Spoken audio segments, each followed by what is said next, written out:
So today we're going to dive into some seriously ancient wisdom from a classic Ayurvedic text called the Ashtanga Hridayam.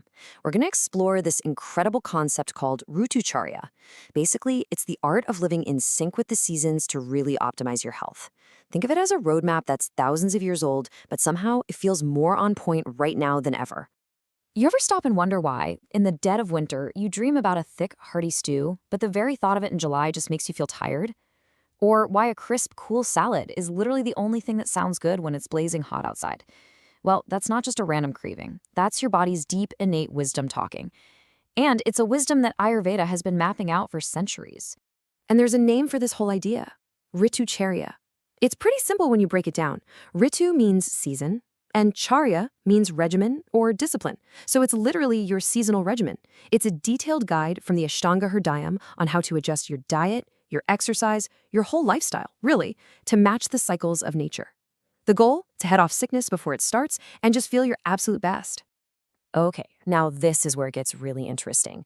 Instead of thinking about four separate seasons like we usually do, Ayurveda simplifies the year into two main energetic periods, called kalas. And understanding this basic division is the absolute key to seeing how the world outside directly messes with our energy inside. So these two periods are basically polar opposites. On one side, you have Adana Kala, which translates to the taking period. This runs from about mid-January to mid-July. The sun and the wind are the dominant forces, and they're literally taking moisture and energy from the earth and from us. Our strength gradually goes down. But then you get Visarga Kala, the giving period. From mid-July all the way back to mid-January, the moon's cool, moist energy takes over, replenishing the earth and, you guessed it, rebuilding our own strength. And what does this cycle actually do to our bodies? Well, this chart lays it out perfectly. Look at that. We are at our absolute strongest in the middle of winter, when our internal fire is roaring. We've got medium strength in those transitional seasons, spring and autumn, and we're at our weakest when it's super hot in the summer or during the rainy season. This is the natural rhythm we need to work with, not fight against. All right, so let's get into the specifics. Starting with Visarga Kala. These are the giving seasons, the time of year when nature is on our side, helping us build up our strength. This covers the rainy season, autumn and early winter. First up, we've got the rainy season, or Varsha. Now, coming out of that draining summer heat, our digestive fire, what Ayurveda calls Agni, is pretty weak. And the damp, cloudy atmosphere of this season can put that fire out even more, which is why we can get all kinds of digestive issues. So, to help out that weak Agni, the advice is to stick to foods that are light but still nourishing, like well-cooked grains and warm soups. See how it says to drink boiled water? That makes it even easier for your system to handle. Those sour and salty tastes actually help get the digestive fire going again. And it's so important to avoid things that just make you feel heavier, like taking a nap during the day or pushing yourself too hard with exercise. Next up is autumn, or Sharad. Now, you know how the sun suddenly feels really intense after a period of rain? That same thing happens inside our bodies. It can aggravate our internal fire element, which is known as Pitta dosha. All that heat that was kind of dormant during the damp season can suddenly flare up, leading to things like heartburn, skin issues, or just feeling irritable. So to calm down that excess Pitta, the whole regimen shifts to things that are cooling. We're talking about bitter, sweet, and astringent tastes. Foods like rice and mung beans are perfect. It's really all about bringing that internal temperature down. And of course, you want to actively avoid heating foods like too much fat, oil, and especially yogurt or curds. The text even recommends specific therapies to help the body safely let go of all that excess heat. And now we get to the best part, early winter, or Hemantha. This is our season of peak strength. The cold outside literally forces our body heat to stay deep inside, which supercharges our digestive fire, our Agni. This means our metabolism is on fire, and our physical strength is at its absolute highest all year. The whole game plan here is to match this incredible internal power. This is the one time of year you can really enjoy those heavier, richer foods. The sweet, sour, and salty tastes are grounding and help build our tissues.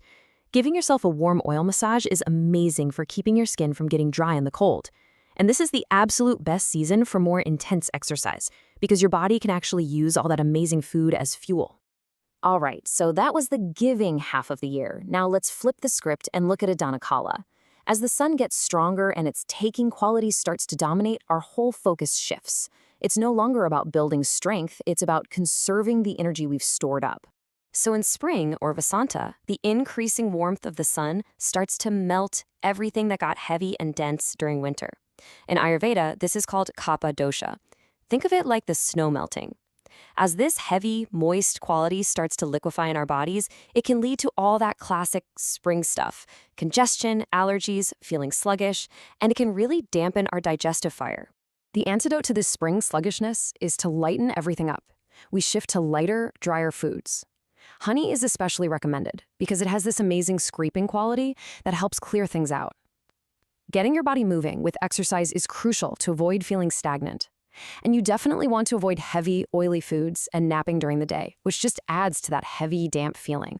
Finally, we hit summer, or Grishma. The intense heat of the sun is just draining our energy, which leaves us feeling our weakest. That dry heat also tends to increase Vata dosha. That's the principle of air and movement. When Vata gets too high, we can feel really depleted, dehydrated, and even a little scattered. The strategy for summer is pretty much common sense. Stay cool and save your energy. We want to focus on foods that are sweet, cooling, and full of liquid. Think juicy melons and light grains. It's all about seeking shade and definitely avoiding heavy workouts that will just drain you even more. I love this last tip. The text actually recommends sleeping on a cool terrace at night to soak in the moon's calming energy. How amazing is that? Okay, so we've covered all 6 seasons, but how do we actually move from one to the next without getting sick? You know that feeling, right, when the weather turns and suddenly everyone has a cold? Well, that's a real phenomenon, and Ayurveda has a specific protocol for it. And honestly, this might just be the most important part of the whole system. This is called Ritusandhi. It literally means the seasonal junction. It's this 2-week window, the last 7 days of the season that's ending and the first 7 days of the new one that's beginning.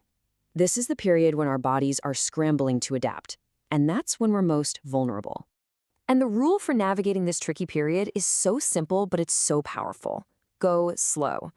During this 14-day window, you gradually start phasing out the old habits and gradually start bringing in the new ones. The text is crystal clear on this. Sudden drastic changes, like jumping from heavy winter food to light spring salads overnight, are a shock to the system, and that shock is what causes seasonal sickness. You know, this one quote from the text just sums up the whole philosophy perfectly. It's not about being extreme or cutting things out entirely.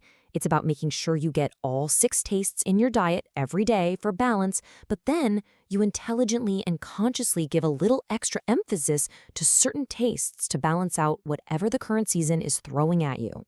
So when you really think about it, what this ancient text is telling us is that health isn't some fixed destination. It's a dance. It's about being responsive, being adaptable. You know, in our modern world, we try so hard to live the exact same way every single day of the year. But maybe, just maybe, the simplest and most profound health secret is just remembering how to flow with the natural rhythms that have been guiding life on this planet for, well, forever.